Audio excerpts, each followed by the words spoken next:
My hands shook as I hit send on the photo. 3 dots appeared immediately. Then his call came through, 7 times in a row. I let every single one go to voicemail. The 8th time, a text exploded across my screen in all caps, "Delete that right now." Too late, Garrison. Your mistress already saw it. So did your boss. And your mother. You want to know what I sent him? A screenshot. Simple, really. His text messages to her. The woman he told me was just a colleague. Every "I love you" he'd typed while I slept alone in our bed. Every hotel receipt I'd photographed from his wallet. Every lie, lined up like dominoes I'd just knocked over with one thumb. But that wasn't the part that made him cancel his so-called business trip and drive 4 hours back home in the middle of the night. No, it was the second photo. The one of me standing in front of his precious vintage car, the one he loved more than me, with a baseball bat in my hands and a smile on my face. I didn't actually touch the car. But he didn't know that. Have you ever reached a point where fear just evaporates? Where you've been so broken that breaking feels like the only logical next step? Hi viewers, kindly tell us where you're watching from and what time it is. Warm welcome to the family, enjoy the story.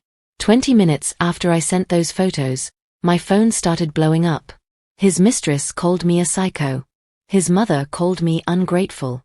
His boss asked if I was okay and offered me his lawyer's number. That last one surprised me. Guess Garrison had been lying to everyone, not just me. I sat in our living room, my living room now, and waited. The house felt different already. Lighter. The walls didn't seem to press in on me anymore. I'd spent 6 years tiptoeing through this space, making myself smaller, quieter, less. Not tonight. My phone buzzed again. Another text from him, "We need to talk about this like adults." I almost laughed. Adults? The man who screamed at me for buying the wrong brand of coffee wanted to talk like adults? The man who'd thrown my phone across the room last month because I didn't answer fast enough? I took a screenshot of that text too. Added it to my folder. The folder my lawyer would love. See, Garrison made one crucial mistake. He underestimated me. He thought I was broken. He thought 6 years of his control had erased whoever I used to be before I met him. He thought wrong. The headlights swept across the living room window around midnight. I heard his car door slam. His key in the lock. The door flew open so hard it hit the wall. And there he stood, my husband, the man I'd once loved enough to ignore every red flag waving in my face. I should probably tell you how I got here. How a reasonably intelligent woman ended up married to a man who treated her like property. But here's the thing, it didn't start that way. It never does. I met Garrison at a coffee shop in downtown Pittsburgh. Cliché, I know. I was 24, working 2 jobs, trying to save enough to finish my nursing degree. He was 32, charming, successful. He wore expensive suits and smiled like he knew secrets about the universe. He paid for my coffee before I could protest. Asked about the textbook I was reading. Listened, really listened, when I talked about my dreams of working in pediatrics. For the first time in my life, someone made me feel like I mattered. Red flag number 1. He asked for my number before I'd even told him my name. I gave it to him anyway. His name was Garrison Fletcher, and he sold medical equipment to hospitals. Ironic, considering he'd eventually become my sickness. We dated for 8 months. He took me to restaurants I couldn't pronounce. Bought me dresses that cost more than my rent. Introduced me to his mother, a cold woman named Prudence who looked at me like I was dirt on her shoe. He laughed it off. Said she was protective. Said she'd warm up eventually. She never did. But Garrison made me feel special. He'd show up at my apartment with flowers. Send good morning texts. Tell me I was beautiful when I felt invisible. When you've spent your whole life feeling ordinary, that kind of attention is addictive. The first time he raised his voice at me, we'd been engaged for 2 weeks. I'd forgotten to return a call from the wedding planner. He didn't yell exactly, his voice just got real quiet and sharp. Like ice cracking under pressure. Do you know how much I'm spending on this wedding, Fallon? The least you could do is show some respect for my investment. Investment. That word should have sent me running. Instead, I apologized. Promised to do better. Told myself he was just stressed about work. Red flag number 2000? I'd stopped counting by then. The wedding was beautiful. I'll give him that. 200 guests at some fancy hotel ballroom. My mother cried. My father looked worried but kept quiet. He'd always been the quiet type. My best friend Nellie whispered in my ear during the reception, "It's not too late to run." I laughed. Told her she watched too many movies. Garrison was perfect. Successful. Stable. He loved me. The honeymoon was in Cancun. 5-star resort, ocean view, unlimited room service. For 7 days, I convinced myself I'd made the right choice. Then we came home, and the mask started slipping. It was small things at first. He didn't like how I loaded the dishwasher. Said I was doing it wrong, wasting water, being inefficient. Took over the task himself while explaining, in excruciating detail, the proper way to arrange plates. Then it was my clothes. Too tight. Too loose. Too bright. Too boring. He started laying out outfits for me in the morning. Said he was helping. Said he had better taste. Said I should trust him. I stopped calling Nellie as much. She asked too many questions. Noticed too many things. Garrison said she was jealous of what we had. Said real friends would be happy for me. So I pulled away. Made excuses. Let the friendship fade. That's how it works, you know. Isolation happens so gradually you don't notice you're drowning until water fills your lungs. The first time he shoved me, we'd been married 11 months. I'd bought groceries without checking his list. Got the wrong kind of bread, wheat instead of white. He grabbed my shoulders, pushed me against the kitchen counter. Not hard enough to bruise. Just hard enough to scare. "Are you stupid, Fallon?" I wrote it down. "White bread. Can you not read?" I stood there, frozen. This wasn't my husband. This was someone else wearing his face. He apologized an hour later. Bought me flowers the next day. Said work stress was killing him. Said he'd never do it again. Said he loved me more than anything. I believed him. God help me, I believed him. The second time, he used his fist. I'd interrupted him during a phone call. His knuckles connected with my ribs. Quick, brutal, efficient. I couldn't breathe for a solid minute. Couldn't scream. Could only stare at him while he finished his conversation like nothing happened. That night, he cried. Actually cried. Held me while I iced my ribs. Swore on his mother's life it would never happen again. Said I brought out something in him he didn't recognize. Said we'd get counseling. Said he'd change. We never went to counseling. He did change though. Got better at hiding the bruises. Always the ribs, the back, the tops of my arms where sleeves would cover. Never the face. He wasn't stupid. I stopped wearing shorts. Tank tops. Anything that might raise questions. Not that anyone was asking. I'd successfully pushed away everyone who might have noticed.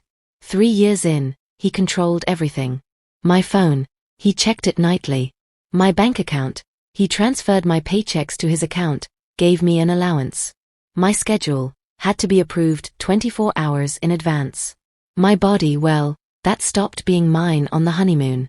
I became a ghost in my own life. Floated through days in survival mode. Smiled when required. Stayed quiet otherwise. Learned which version of Garrison would greet me each evening based on the sound of his car door closing. Soft click. Safe night. Slam. Run to the bedroom and lock the door. Not that locks stopped him. Nothing stopped him. I dropped out of nursing school in year 2. He said we didn't need my income. Said my job was taking care of our home. Said I should be grateful he provided so well. So I became a housewife. Cleaned a house that never got dirty because I was too scared to disturb anything. Cooked meals that never tasted right no matter how many times I remade them. Waited for his approval like a dog waiting for scraps. You want to know the worst part? Some days, I forgot I used to be different. Used to have dreams. Used to laugh without calculating whether it was too loud. used to exist as a whole person instead of a carefully constructed performance. But here's what Garrison couldn't know, because he never actually saw me. Ghosts can walk through walls. And I was about to disappear. The laptop. That's where it started. Where my ghost self found something to haunt. Garrison left for a sales conference in Chicago. 3 days, he said. Kissed my forehead like I was a child. Reminded me to water his plants, not mine. I wasn't allowed plants anymore after I let a fern die in year 1. That dead fern apparently symbolized my inability to nurture anything properly. He walked out the door, and I felt it immediately. That shift in air pressure when a storm passes. I could breathe again. For the first hour, I just sat on the couch. Didn't move. Didn't turn on the TV. He'd know if I changed the channel from his preset news station. Didn't go into the kitchen. Might leave evidence of unapproved snacking. Just sat there, existing in the silence. Then I noticed his laptop on the dining room table. He'd forgotten it. Garrison never forgot anything. The man had backups for his backups, systems for his systems. This wasn't like him. I stared at that silver MacBook for 20 minutes. Knew his password. He made me memorize it in case of emergencies. Also made me swear I'd never use it without permission. Emergencies only. Was this an emergency? Was my sanity crumbling an emergency? Was the fact that I couldn't remember the last time I smiled a real smile an emergency? I opened the laptop. His email was already logged in. Hundreds of unread messages. Work stuff mostly. Then I saw a folder labeled personal, with a little lock icon next to it. Except it wasn't actually locked, just renamed to look that way. Amateur mistake, Garrison. Inside that folder, I found her. Vivian Costa. Stunning, successful, completely unaware she was dating a married man. Because that's what the emails revealed. They'd been together for 18 months. Longer than some marriages. Definitely longer than the good part of ours. Can't wait to see you in Chicago, baby. Room 2847, Hilton downtown. I told my wife it's a work conference. My wife. Like I was an obstacle. A problem to work around. Not a person. Not someone he'd vowed to love and cherish. Just my wife. I kept reading. Couldn't stop. It was like watching a car crash in slow motion. Horrifying but impossible to look away. He'd taken her to restaurants we'd gone to for our anniversary. Used the same lines on her he'd used on me. Even, and this made me laugh, an ugly broken sound, bought her the same perfume he bought me every Christmas. Apparently Garrison's romantic playbook had exactly 1 page. But the emails weren't the jackpot. No, that came when I found the folder marked statements. Bank statements for an account I didn't know existed. An account with my name on it. Garrison had been transferring money from our joint account, my paychecks, back when I had those, into this secret account. Over $40,000.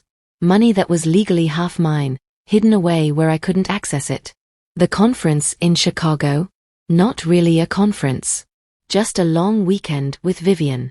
On my money. In a hotel room paid for with funds he'd stolen from me. Something inside me snapped. Not broke, snapped. Like a bone setting itself after years of being crooked. Painful but necessary. I took screenshots. Every email. Every bank statement. Every receipt for jewelry and dinners and hotel rooms. Uploaded them to a cloud account he didn't know I had. Set up years ago when I still remembered I was a person with the right to privacy. Then I found his phone records. He kept digital copies of everything, organized in neat little folders like the control freak he was. Thousands of calls to Vivian. Texts too. He'd backed up everything like he was proud of it. But that's not what made my blood freeze. It was the other number. One I recognized.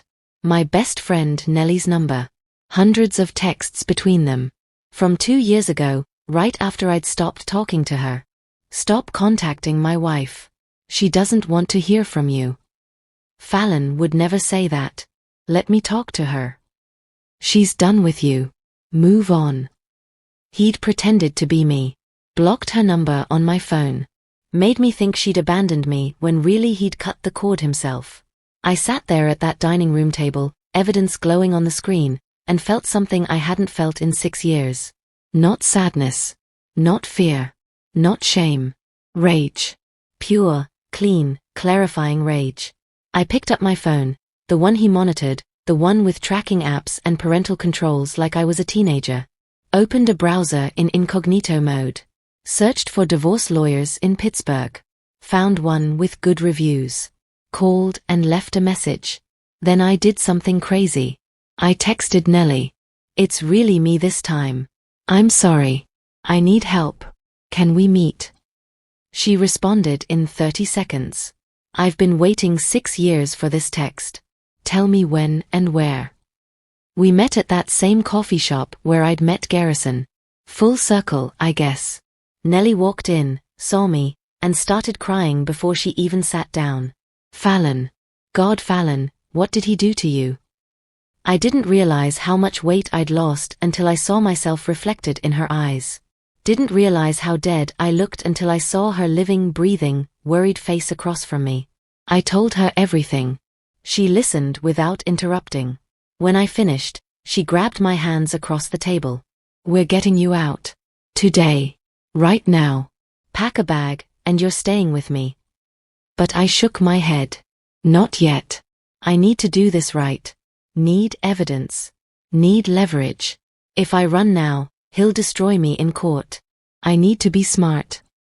Nellie didn't like it, but she understood. She gave me her new number, made me memorize it, delete it from my phone, set up a secret email account, became my lifeline to the outside world. That night, Garrison called from Chicago, asked what I'd done that day. I lied smoothly, said I cleaned, watched TV, missed him. He seemed satisfied. Told me he loved me. I said it back. Meant nothing. When he came home 3 days later, I played the perfect wife. Hung up his suits. Smiled at his stories. Let him believe nothing had changed. But everything had changed. I wasn't his victim anymore. I was a woman with a plan, a lawyer, and enough evidence to bury him. I just needed the perfect moment to strike. The lawyer's name was Regina Moss, and she looked like someone who ate men like Garrison for breakfast. Sharp suit, sharper eyes, the kind of handshake that meant business. I'd snuck out to meet her while Garrison was at work. Told him I had a dentist appointment. He checked, actually called the dentist to confirm. I'd planned for that, had Nellie call pretending to be the receptionist. He believed it. Why wouldn't he? I'd never lied to him before. Never had reason to. Never had courage to. Regina listened to my story without expression. I showed her the screenshots, the bank statements, everything. When I finished, she leaned back in her chair and smiled. Not a nice smile. A predatory one. Mrs. Fletcher, your husband is an idiot. I almost laughed. How so? He documented everything. Most cheaters are smart enough to hide their tracks. He's kept records like he's proud of it. And this secret bank account? That's theft. Marital asset dissipation. Any judge will crucify him. She laid out the strategy. We'd file for divorce, but not yet. First, I needed to document the abuse. Photos of old bruises if I had them. I didn't, they always faded. But I could keep a journal, time-stamped and detailed. Security cameras, she suggested. Cheap ones I could hide in the house. If he touches you again, we'll have video evidence. That changes everything. Abuse victims get favorable terms, spousal support, larger asset division, sometimes even criminal charges. I installed 3 cameras that week. 1 in the bedroom bookshelf. 1 in the kitchen cabinet. 1 in the living room, hidden inside a decorative vase Garrison's mother had given us. Felt poetic using her gift to catch her son's true nature. For 2 weeks, nothing happened. Garrison was almost pleasant.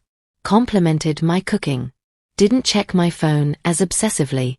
I started to wonder if maybe he knew. Maybe he sensed the shift. Maybe predators could smell when their prey stopped being prey. Then Vivian called him. On our house phone.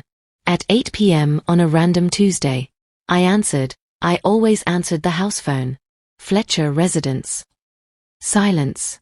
Then a woman's voice. I need to speak with Garrison. May I ask who's calling? More silence. A colleague. I handed him the phone. Watched his face go pale. Watched him step into his office, close the door. Heard his voice rise behind the wood, not loud enough to make out words, but angry. Definitely angry. When he came out 20 minutes later, his jaw was clenched so tight I could see the muscle jumping. Who was that? I asked. Kept my voice light, curious, innocent. None of your business. It's our house phone, Garrison. I think I have a right to know who's calling. Wrong thing to say. His hand moved so fast I barely registered it before his palm connected with my cheek. The slap echoed in our silent house. My head snapped to the side. Pain bloomed hot across my face. But I didn't cry. Didn't cower. Just turned back to look at him with this new person I was becoming staring out through my eyes. Feel better? I asked. That shocked him more than screaming would have. He actually stepped back.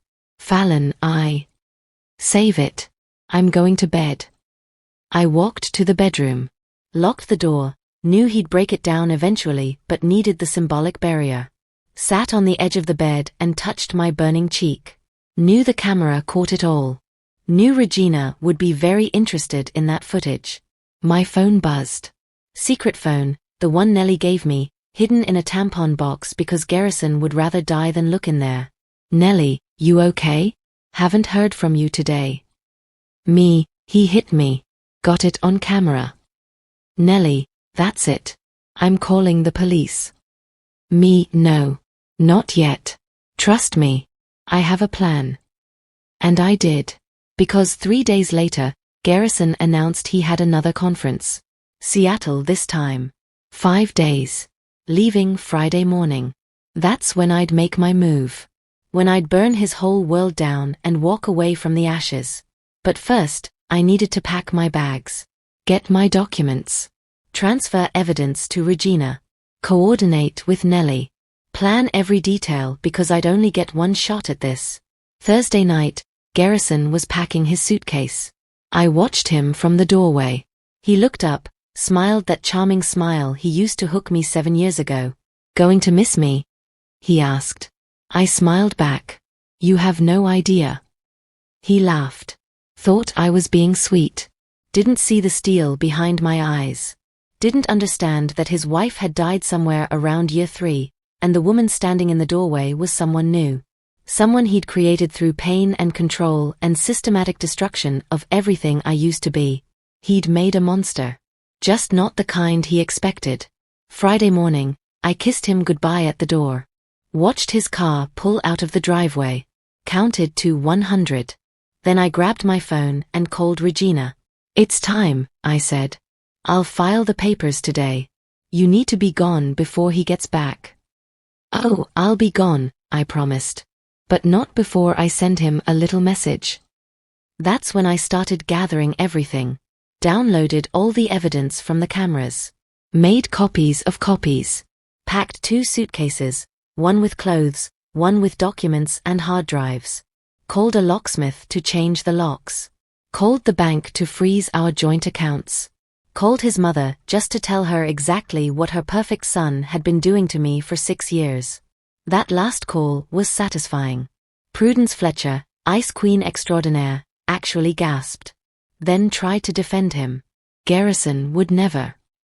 I have videos, Prudence. Time-stamped. High definition. Want me to send them to you? She hung up. Called back 5 minutes later, threatening to sue me for defamation. I laughed. Actually laughed. Sue me with what money? The accounts are frozen. Your son's about to lose everything. Enjoy poverty. By Thursday evening, I was done. The house was legally mine. Regina had gotten an emergency restraining order based on the video evidence. His stuff was packed in boxes on the lawn. Locks changed. Accounts frozen. Divorce papers filed. All that was left was the grand finale. That's when his text came through. How are you? Feeling lonely? and I knew exactly what to send back. I took the photo in front of his car. That ridiculous vintage Mustang he'd spent $30,000 restoring. The car he washed every Sunday like it was a religious ritual. The car he loved more than he'd ever loved me.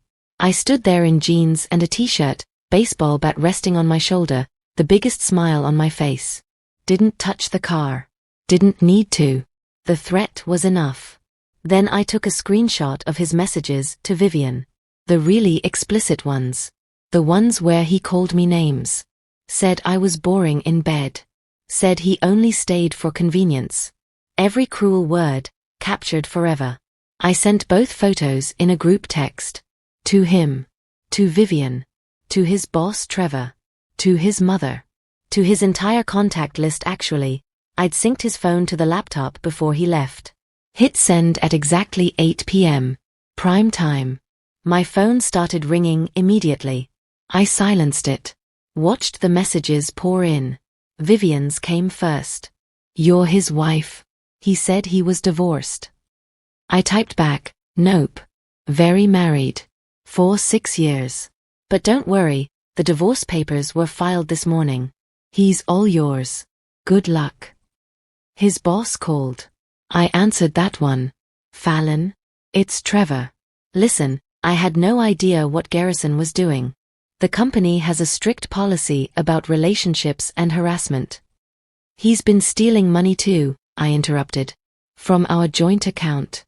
I have documentation if you need it for your investigation. Silence. Then, send it to my personal email. I'll handle this. His mother called next. Let that one go to voicemail.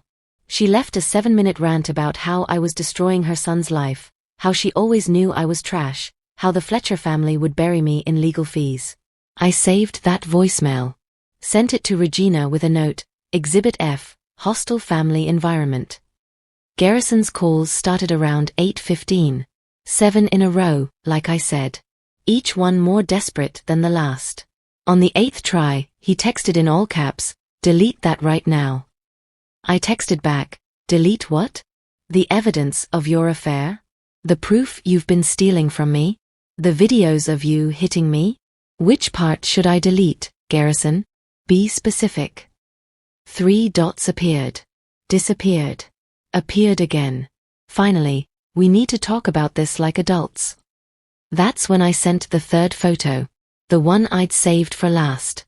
A picture of the restraining order with the court seal clearly visible. A picture of the locksmith changing our front door locks. A picture of his belongings in boxes on the lawn with a sign that said free stuff, cheater's property. His response was immediate, I'm coming home. Don't do anything else. Too late. I'd already done everything. Are you enjoying the story so far? If you are, please hit that like button and subscribe if you haven't already. Trust me, you won't want to miss what happens next.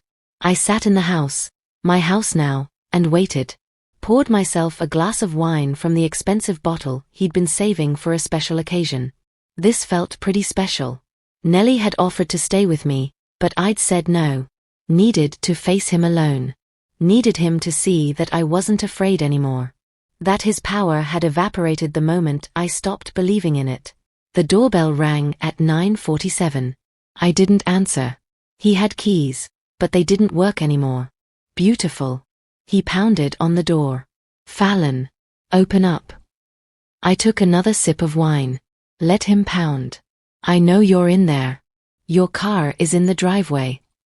I walked to the window, pulled back the curtain. Let him see me see him. Then I closed the curtain and walked away. His phone calls started again. I answered the 11th one. What? I said. Let me in. We need to talk. We have nothing to talk about. You're served. The restraining order is active. You're supposed to stay 50 feet away from me. Right now, you're violating a court order. You can't do this. I already did. Your stuff is on the lawn. I suggest you collect it before it rains. Weather app says there's a storm coming around midnight. Fallon, please. I love you. I made mistakes, but we can fix this. I laughed. Couldn't help it. You love me? You've been sleeping with another woman for 18 months. You've been stealing my money. You've hit me so many times I lost count. That's not love, Garrison. That's ownership. And I'm not property anymore. I'll go to therapy. I'll do whatever you want. Just please. What I want is for you to leave. What I want is my life back. What I want is to never see your face again unless it's in court. Silence on his end. Then, in a voice I'd never heard before, cold, dead, threatening, "You're going to regret this." "Maybe," I said. "But not as much as I regret marrying you." I hung up. Blocked his number. All of them, his cell, his work phone, every way he had to contact me. That's when I heard the sirens. 2 police cars pulled up to the curb.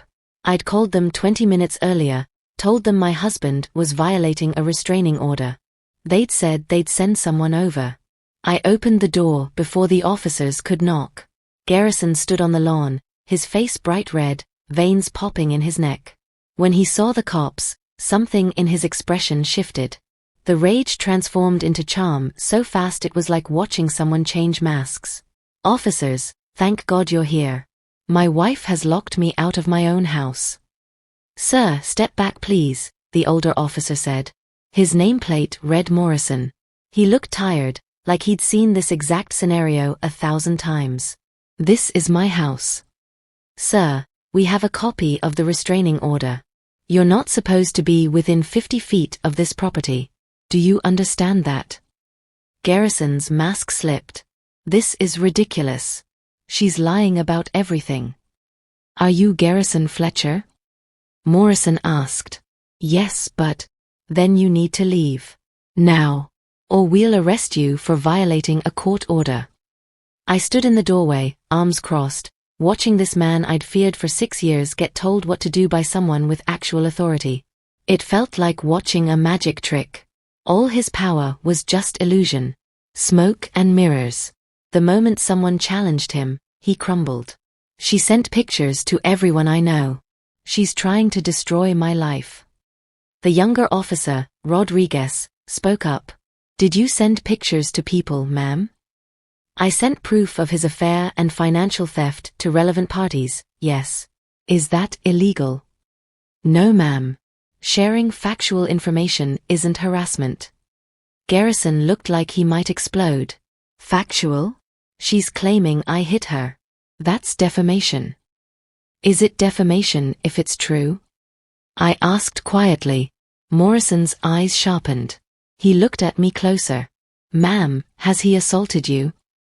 I pulled out my phone. Opened the video file. Turned the screen so both officers could see. The footage was crystal clear. Garrison slapping me, the sound echoing through our house, my head snapping to the side. Rodriguez whistled low. Morrison's jaw clenched. "Mr. Fletcher, turn around and put your hands behind your back." "What? No. You can't arrest me for domestic assault. Violation of a restraining order. We can absolutely arrest you for that." I watched them put handcuffs on my husband. Watched him struggle and protest and try to charm his way out of it. Watched him fail. The power dynamic had flipped so completely it was almost funny. Almost. "Fallon!" he shouted as they walked him to the patrol car. "You're going to pay for this. My lawyer will destroy you." "Your lawyer works for Trevor's firm," I called back. "Trevor saw the evidence. Pretty sure your lawyer dropped you about 2 hours ago." His face went pale. He hadn't thought of that. Hadn't thought of anything except his own rage. Morrison came back to talk to me after they'd secured Garrison in the car. "Ma'am, do you have somewhere safe to stay tonight?" "This is my house. He's the one who needs to leave." He nodded. "Fair enough. But if he makes bail, and he probably will, you might want to consider staying with friends for a few days. Just until the court date." "When's that?" "Emergency hearing tomorrow at 10 a.m. Judge will decide on the restraining order extension and probably set bail conditions. You should be there." I promised I would be. Watched them drive away with Garrison in the back seat, still shouting threats through the window. Then I closed the door, locked it, triple-checked it, walked through my house, truly mine now, and felt something I hadn't felt in years. Safe. My phone buzzed. Nellie. I saw his arrest on the police scanner app. Are you okay? I'm perfect, I typed back. Absolutely perfect. But perfect didn't last long. Because at midnight, someone threw a brick through my living room window. The brick had a note attached, "This isn't over." I called the police again. Different officers this time. They took a report, checked the perimeter, found nothing. Garrison was still in lockup, they'd confirmed that. Which meant someone else had thrown that brick. Someone loyal to him. My money was on his mother. I didn't sleep that night. Sat on the couch with all the lights on, kitchen knife on the coffee table, phone in my hand. Every sound made me jump. Every shadow looked like a threat. This is what freedom felt like, apparently. Terrifying. But morning came eventually. I showered, put on my best outfit. A navy suit I'd bought years ago and never got to wear because Garrison said it made me look masculine. Looked at myself in the mirror and barely recognized the woman staring back. She looked tired. Scared. But also determined. Strong. The courthouse was downtown. Regina met me on the steps. "Ready?" she asked. "As I'll ever be." The hearing was in a small courtroom. Judge Patricia Winters presiding. A woman in her 60s with gray hair and the kind of face that had seen everything twice. Garrison sat at the defendant's table with a public defender. His fancy lawyer really had dropped him. When he saw me walk in, his eyes went cold. Not angry. Just empty. Like looking at a stranger. The hearing took 40 minutes. Regina presented the evidence, the videos, the bank statements, testimony from Trevor about the affair and the misuse of company resources. The public defender tried to argue that I'd provoked the assault, that I'd stolen marital property, that the restraining order was retaliation. Judge Winters listened without expression. When both sides finished, she removed her glasses and stared at Garrison. "Mr. Fletcher, I've been on this bench for 23 years. I've seen a lot of abusers walk through that door. Most of them think they're smarter than everyone else. Most of them think they can charm their way out of consequences." She paused. "You're not special. You're not clever. You're a man who hurt someone weaker than you and got caught. The restraining order is extended for 1 year. You're to have no contact with Mrs. Fletcher, direct or indirect. You're ordered to pay temporary spousal support of $3,000 per month until the divorce is finalized. And I'm referring this case to the district attorney for possible criminal prosecution." Garrison's face went white. "Your Honor, I can't afford." "You should have thought of that before you opened a secret bank account with marital funds. Bailiff, escort Mr. Fletcher out." I walked out of that courthouse with my head high. Regina squeezed my shoulder. "That's the best outcome we could have hoped for. You did good, Fallon." But it wasn't over. Not even close. That afternoon, my phone rang. Unknown number. I almost didn't answer.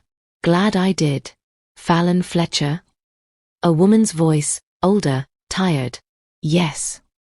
My name is Dorothy Chen. I was married to Garrison Fletcher. Before you." My blood turned to ice. "What? He didn't tell you about me, did he?" "They never do."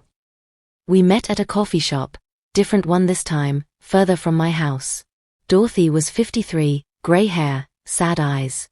She ordered tea and held the cup like it was the only warm thing in a cold world. "I married him in 2009, she said. "Divorced in 2013. Same pattern as you. Charming at first, controlling later, violent eventually. I got out before it killed me." "Why didn't he mention you?" She laughed bitterly. "Because in his version of the story, I don't exist. He tells people I was a crazy ex-girlfriend, not a wife. Easier that way." "Why are you telling me this?" "Because I saw your name in the police report. My sister works at the courthouse. And I thought, here we go again. Another woman caught in Garrison's web. So I'm here to tell you, it gets better. The fear fades. The nightmares stop. You rebuild yourself. But you have to stay strong, because he won't give up easily. What do you mean? She pulled out a folder. Inside were restraining orders, police reports, hospital records. Years of documentation. He violated my restraining order 47 times. Showed up at my work. Followed me on dates.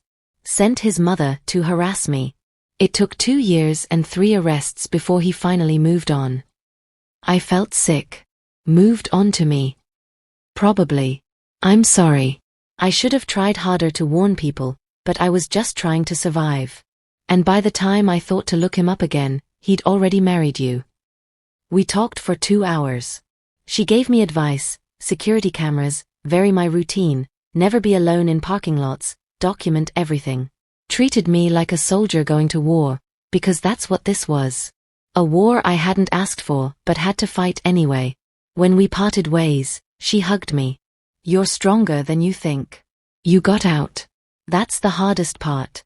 The rest is just surviving until he gets bored and finds someone new. That night, I couldn't stop thinking about Dorothy. About how Garrison was a pattern, not a person. A machine that ran the same program over and over. And I was just the latest woman caught in his gears. But I was also the woman with evidence. With lawyers. With a support system.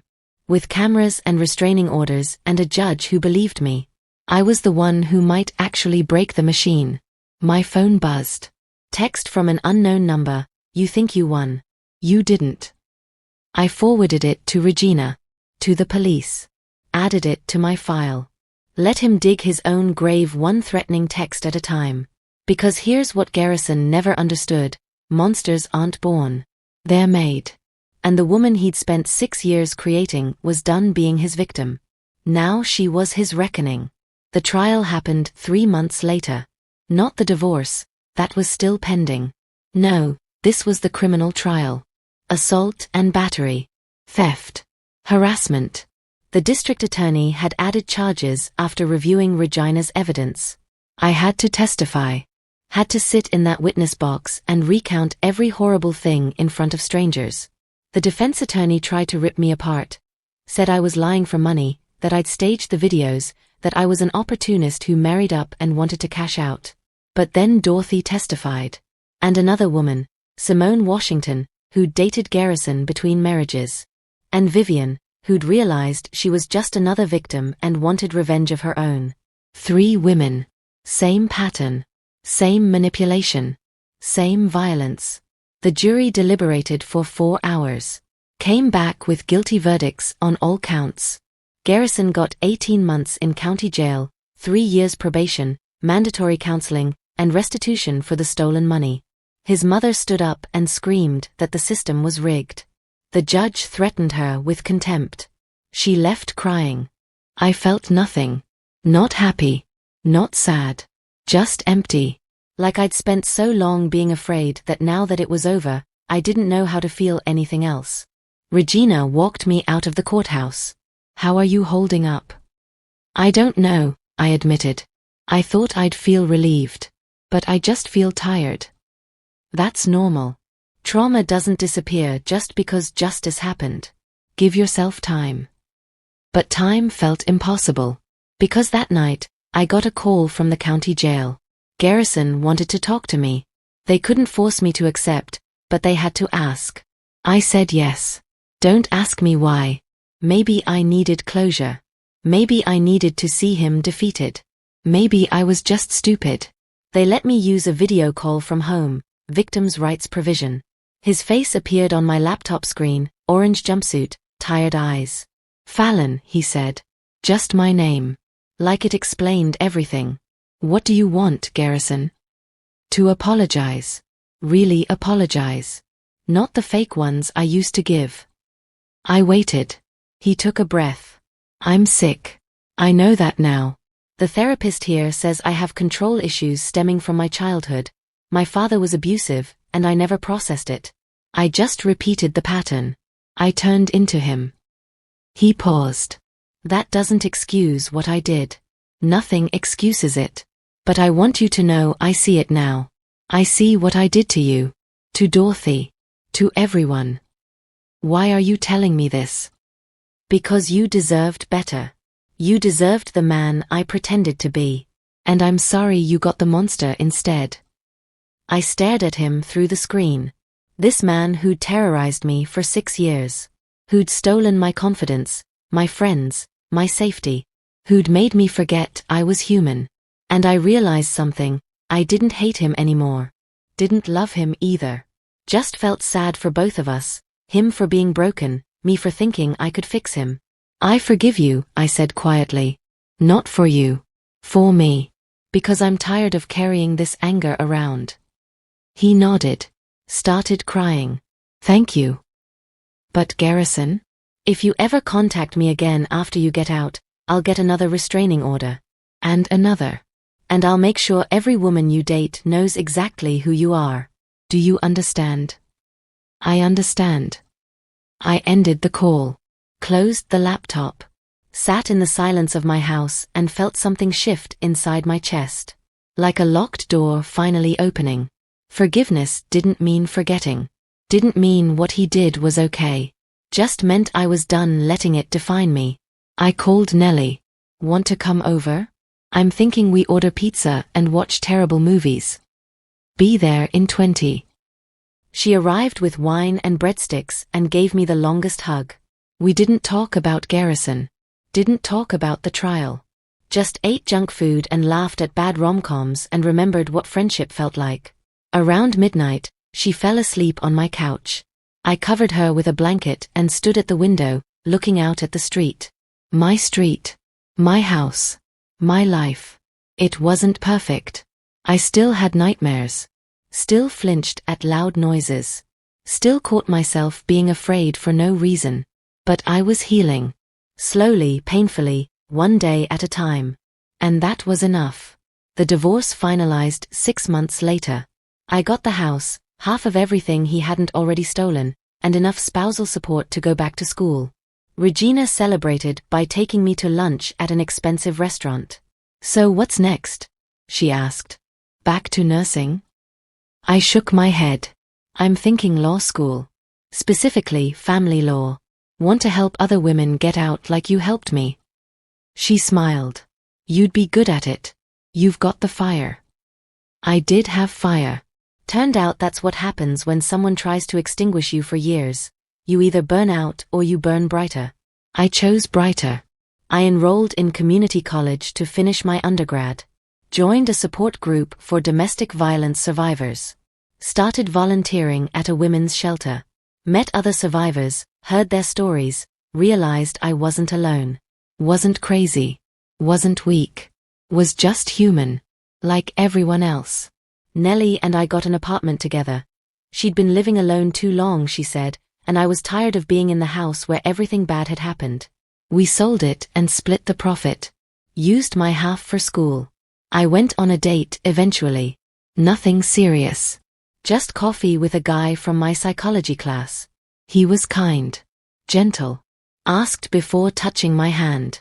I almost cried at the table because I'd forgotten men could be that way. It didn't work out. I wasn't ready, and he deserved someone who was. But it reminded me that good people existed. That not everyone was Garrison. Dorothy and I stayed in touch. She'd become like an older sister. Simone too. We formed this weird little club, Garrison's Survivors, we joked. Sometimes humor was the only way to process the darkness. On the 1-year anniversary of the night I sent those photos, I got a letter. Prison mail. From Garrison. I almost threw it away. Almost. But curiosity won. Inside was a single page. His handwriting. Neat, controlled, exactly like him. Fallon, I'm being released next month. Don't worry, I'm moving to Arizona to live with my cousin. I won't contact you. I just wanted you to know I finished the program here. Been sober for 8 months. Working through my issues. I'm not asking for forgiveness again. Just wanted to say you were right. About everything. I hope you're happy. You deserve happiness. G. I folded the letter. Put it in a box with all the other documents from that chapter of my life. Closed the box. Put it in storage. Some stories don't end with closure. Some just end. And you have to make peace with that. I graduated with my bachelor's degree in 3 years. Got accepted to law school. On my first day, I wore the navy suit Garrison had hated. Walked into class with my head high. The professor asked us why we wanted to be lawyers. When she got to me, I told the truth. Because I was in a bad marriage. And a good lawyer saved my life. And now I want to be that lawyer for someone else. The room went quiet. Then a woman in the back row raised her hand. Me too, she said quietly. That's why I'm here too. 3 other hands went up. Then 5. Then 8. Turned out we were all carrying scars. All turning pain into purpose. All refusing to let our worst moments define our futures. After class, we formed a study group. Called ourselves the Phoenix Project, rising from ashes and all that. Cheesy? Maybe. But it meant something.